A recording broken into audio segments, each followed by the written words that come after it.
이 책을 읽고 제 인생이 바뀌었습니다. 이런 말 사실 저는 안 믿거든요. 근데 정말 이 책을 읽고 제 인생이 바뀌었어요. 물론 먹자마자 갑자기 뿅 바뀐 건 아니고요. 책을 읽으면서 제가 갖고 있던 관점을 바꾸고 작은 행동을 실천하기 시작하니 삶에서 많은 부분이 달라지더라고요. 저는 이 책을 함께 일하는 아티스트에게도 선물했는데요. 많은 깨달음을 얻었다는 긴 메시지를 받았습니다. 누군가의 인생을 바꿀 수도 있는 이 책의 정체는 바로 릭 루빈의 창조적 행위, 존재의 방식입니다.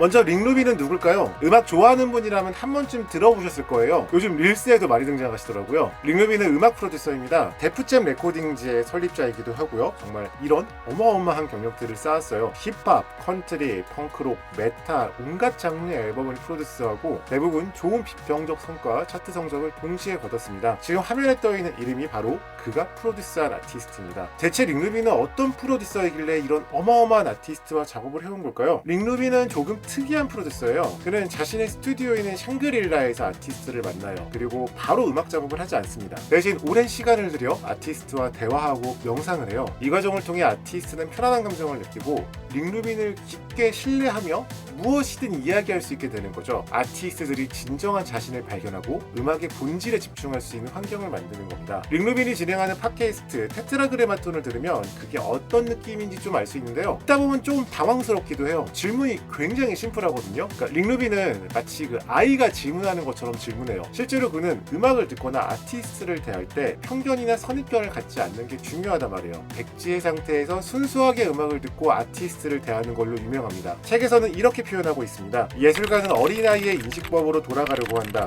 유용성이나 생존에 얽매이지 않는 순수하게 음미하고 경이로워하는 상태로. 자, 그렇다면 릭 루빈이 어떻게 실제 작업을 하는지 조금 더 구체적으로 알아볼까요? 그가 프로듀스한 음반 중 가장 널리 알려진 아델의 20년 작업 과정을 보죠. 이때도 그는 전형적인 방법을 따르지 않았어요. 큐어의 노래를 커버한 러브송 녹음 때는 방에서 노래하는 동안 라이브 밴드가 함께 연주를 했어요. 아티스트가 밴드와 함께 할 때 에너지를 음반에 담으려 했던 거죠. 요즘은 녹음 후 보컬 에디트를 정말 많이 하는 편인데요. 릭 루빈은 일부러 보컬 에디트를 줄이고 완벽하지 않은 초기 테이크를 주로 사용했어요. Someone Like You 역시 화려한 편곡 버전 대신 초기 데모 형태의 음원으로 완성됐습니다. 덕분에 21은 아델의 원초적인 감정이 잘 담긴 앨범으로 평가받고요. 지금까지 3천만 장 넘게 판매된 앨범이 됐습니다. 그래미상도 수상했고요. 자, 그럼 그가 지은 책 창조적 행위 존재의 방식은 어떨까요?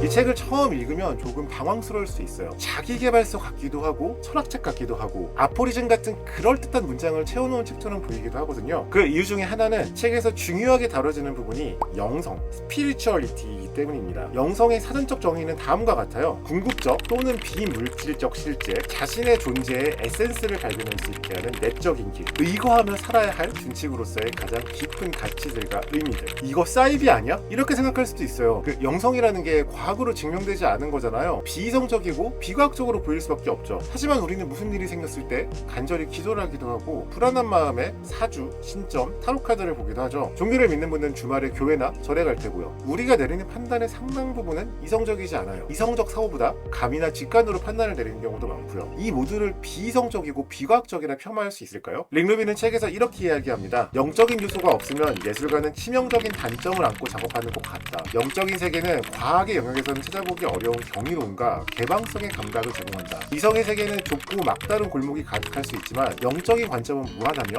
멋진 가능성을 불러들인다. 보이지 않는 세상은 무한하다. 우리가 흔히 창작하면 영감을 받는다고 하잖아요. 여기서 영감의 뜻이 신의 계시를 받은 듯한 감정입니다. 영혼의 영과 영감의 영은 모두 같은 신령 영을 써요. 물론 여전히 여기에 거부감을 갖고 있는 분도 있을 거예요. 자, 그럼 이렇게 생각해보죠. 예술이란 건 뭘까요? 무에서 유를 창조하는 행위입니다. 그럼 그 무에는 무엇이 있을까요? 그리고 우리는 어떻게 무에서 유를 끄집어낼 수 있는 걸까요? 그거 그냥 하면 되지 뭘 거창하게 고민하느냐 이럴 수도 있을 것 같은데요. 근데 이게 정체성에서 가장 큰 부분을 차지하고 있는 아티스트라면요, 한 번쯤 이걸 진지하게 탐구해볼 가치는 있지 않을까요? 그래도 여전히 뜬구름 잡는 이야기 같나요? 그렇다면 요즘 유행하는 뇌과학으로도 이야기해봅시다. 인간에게는 무의식 또는 잠재의식이라는 게 있죠. 무의식은 우리 우리 의식 아래에 있는 의식보다 큰 존재입니다. 그리고 칼융은 집단 무의식이란 이름 하에 인간에게 공통된 무의식이 존재하거나 서로 연결되어 있을 수도 있다고 이야기했죠. 그렇다면 무의식의 세계는 우리가 상상할 수 없을 만큼 무한한 셈입니다. 무의식의 세계를 누군가는 우주라고 표현해요. 영과 혼의 개념으로 설명하는 사람도 있고요. 다른 차원의 통로라 믿는 이도 있습니다. 그게 무엇이 되었든 중요한 건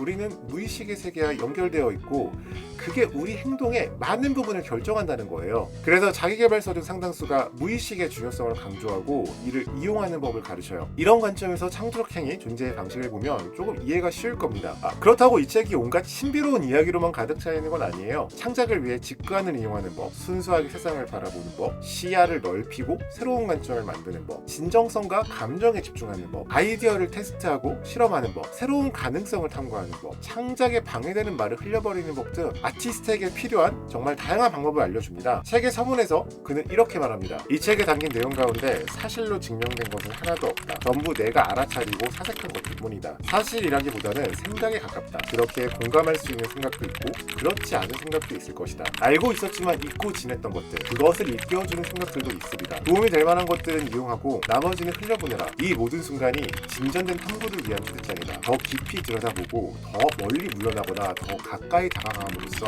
새로운 존재 방식의 가능성을 여는 것이다. 그러니까 이 책은 정확히 방법을 제시한다기보다 방법을 찾는 법을 알려주는 책에 가깝습니다. 자, 여러분은 새로운 존재 방식의 가능성을 열 준비가 되어 있나요? 근데 요즘 시대에 혼자 이 두꺼운 책 읽는 게 참 쉽지 않죠? 같이 읽으면 더 잘 읽을 수 있을 것 같아 클럽 하부크를 열었어요. 함께 끝까지 책을 읽고 이야기 나누면 아티스트로서 살아가는데 정말 많은 도움과 영감을 얻을 수 있을 겁니다. 설명란에 있는 링크를 클릭하면 신청할 수 있어요. 참, 이 책을 읽고 제 인생이 바뀌었다고 했잖아요. 어떻게 바뀌었는지 말씀드릴게요. 책을 읽은 후 저도 영성의 세계에 관심이 생겼어요. 릭 루빈은 어렸을 때부터 초월 명상을 한 수행자거든요. 얼마 전 작고한 데이비드 린치나 비틀즈, 오프라 윈프리 모두 초월 명상가입니다. 저도 책을 읽은 직후 초월 명상을 배웠고요. 지금은 2년 가까이 매일 하루에 2번씩 초월 명상을 하고 있어요. 그렇게 명상을 하고 나니 정말 오랫동안 음악을 들었는데도 전과 다른 차원에서 음악이 들리더라고요. 정말 그 어떤 장비 업그레이드보다 큰 효과를 봤어요. 전에는 음악의 비평적 측면이나 기술적인 부분에 집중했다면 지금은 음악이 담고 있는 감정과 에너지를 더 가까이에서 들을 수 있게 되었달까요? 덕분에 음악에 대한 관점도 많이 달라졌고요. 함께 일하는 아티스트와도 더 열린 마음으로 소통할 수 있게 됐습니다. 저도 릭 루빈처럼 음반 제작과 프로듀싱을 하는 사람이잖아요. 제가 하는 일에서 가장 큰 부분이거든요. 덕분에 제 인생과 음악에서 전에 몰랐던 가능성을 발견할 수 있게 됐습니다. 정신건강도 굉장히 많이 좋아졌고요. 창작하는 사람이라면 누구나 슬럼프나 영감의 고갈, 자신에 대한 의심을 겪어봤을 겁니다. 그런 고민을 해본 적이 있다면 이 책이 정말 도움이 될 수 있을 겁니다. 사실 책의 많은 부분이 당장 다가오진 않을 거예요. 그럴 때 함께 읽고 서로의 경험을 나누면 혼자서 발견하지 못한 새로운 영감과 통찰을 얻을 수 있을 겁니다. 저는 이미 이 책으로 전에 북클럽을 진행했던 적이 있거든요. 혼자 책을 읽었을 때보다 사람들과 이야기를 나누니 정말 더 많은 깨달음을 얻게 되더라고요. 그래서 다시 북클럽을 열게 됐고요. 북클럽에 참여하고 싶다면 설명란에 링크를 클릭해주세요. 지금까지 하박국 아티스트 연구소 소장 하박국이었습니다. 아티스트를 위한 연구는 계속됩니다. 고맙습니다.